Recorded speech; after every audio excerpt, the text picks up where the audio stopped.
시간이 2022년 1월 11일 화요일 오후 4시 34분.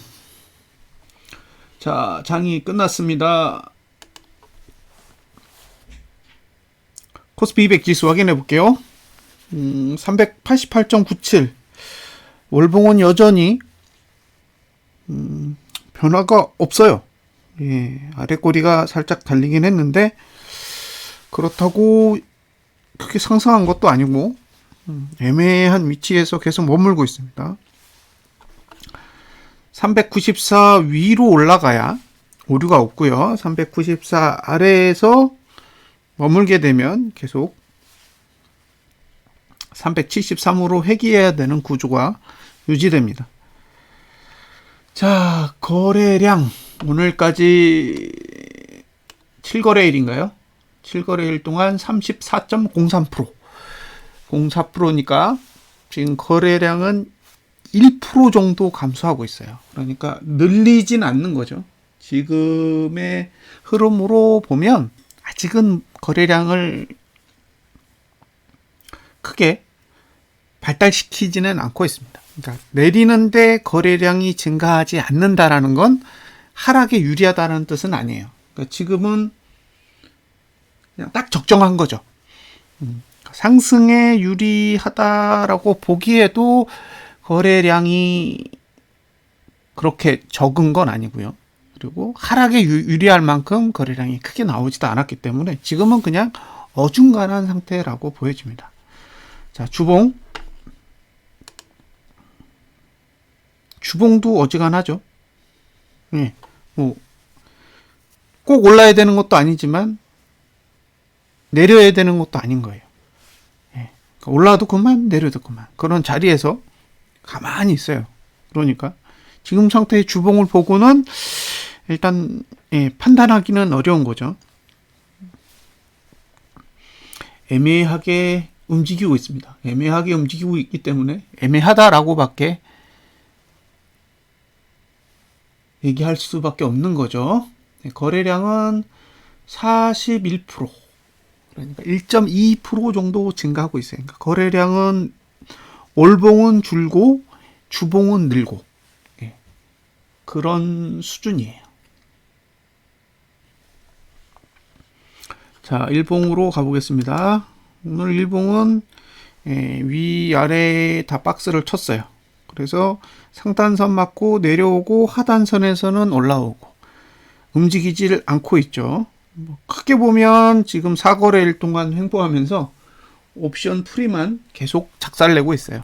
그러니까 지금은 방향을 만드는 게 아니라 의도적으로 방향을 없애버려서 옵션에서 수익을 취하고 있는 모습입니다. 어제는 거래량이 늘고 오늘은 거래량이 줄고 저가 투자 심리도는 상승했죠. 그래서 바닥은 나온 것으로 보여요. 일봉상은 바닥이 나왔고 그 다음에 내일 기준으로 고가랑 종가는 1구간을 지나니까 종가가 하락하면 다시 하락 구조, 고가를 낮추면 하락 구조가 돼요. 고가를 높이고 종가를 상승시키면 수, 목, 금 다음 주 월요일 정도에 이제 하락 여부를 판단할 수 있겠죠.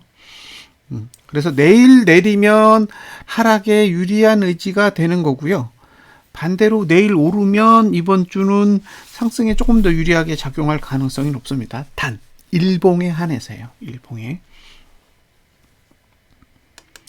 자, 다음으로 선물의 월봉 할 얘기가 없는 거죠. 선물의 월봉 보고 이거 뭐 오른다 내린다라고 얘기할 필요가 없는 그런 구조예요. 주봉도 똑같죠. 지금 주봉의 위가 열려 있다라는 게 일단 위험 요인이고요. 반대로 저가를 깼기 때문에 그렇다고 이게 꼭 올라간다라고 보기도 어려워요.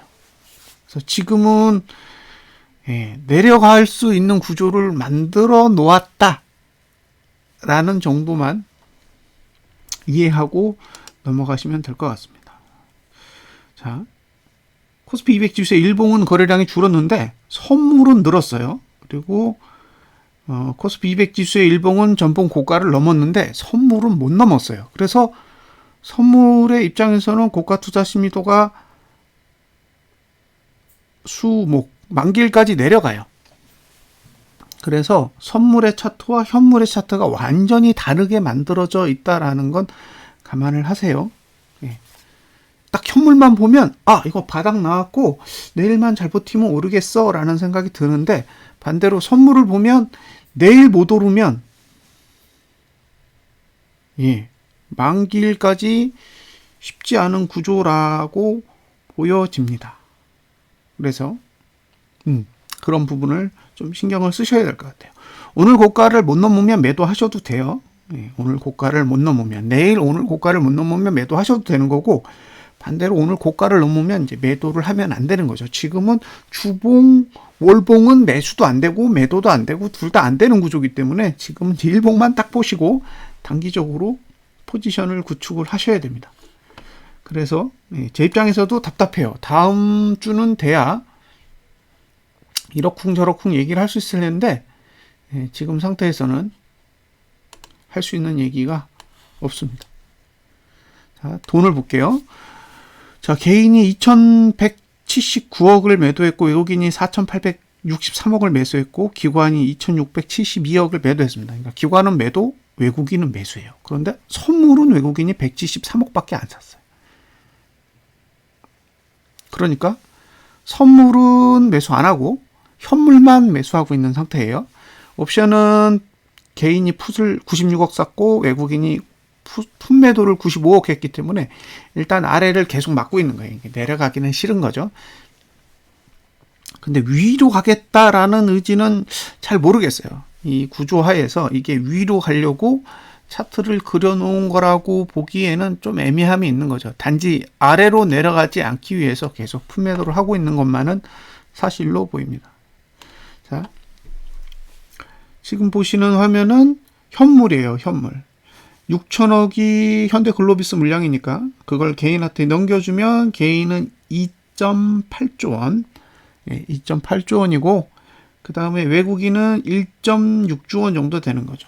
그러니까 외국인과 개인이 같이 현물을 사고 있는 상황이기 때문에 이게 상방이라고 보기에도 애매한 거예요. 상방이라면 개인이 팔고 외국인이 사고 금융투자나 기관이 약간 매수 쪽으로 도와주는 그런 흐름이 돼야 이게 상방에 유리한 흐름인데 지금은 개인도 사고 외국인도 사고 있는 거죠. 외국인은 전기전자 섹터를 사고 개인이 그 나머지 기관이 파는 물량들을 다 받아내고 있기 때문에 지금의 현물 구조로 봤을 때는 애매한 거예요. 개인이 사는 건 떨어뜨리고 외국인이 사는 건 올리니까 오르고 내리는 걸 합치면 그렇게 크게 상승해야 되는 구조는 만들기가 어렵거든요. 그래서 그런 부분이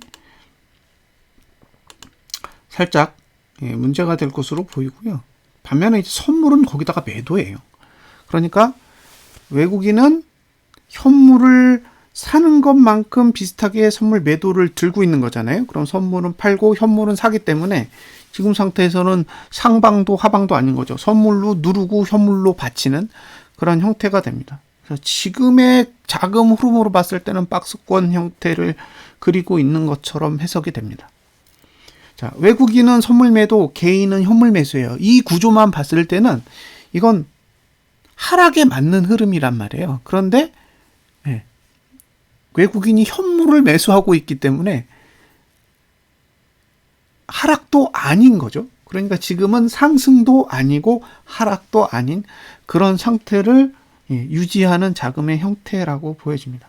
그러니까 월봉, 주봉을 봤을 때는 매수하기에도 안 좋고 매도하기에도 안 좋고 외국인의 현물 상태를 봐서는 매수해야 될 것 같은데 선물 상태를 보면 매도를 해야 되는 그런 상황이니까 지금은 자금의 형태나 차트의 형태를 모두 검토해 봐도 딱히 방향성을 읽기 어려운 그런 상황이라고 판단됩니다. 그래서 지금은 있는 그대로 매매에 적합한 판단을 내리기가 어려우니까 일봉을 보시고 저가를 지키면 매수, 그죠? 그 다음에 고가를 지키면 매도, 고가를 넘어가면 매도를 보류하고 저가를 붕괴하면 매수를 보류하는 방식으로 단기적으로 일단 접근을 하셔야 되지 않을까라는 의견을 드리겠습니다.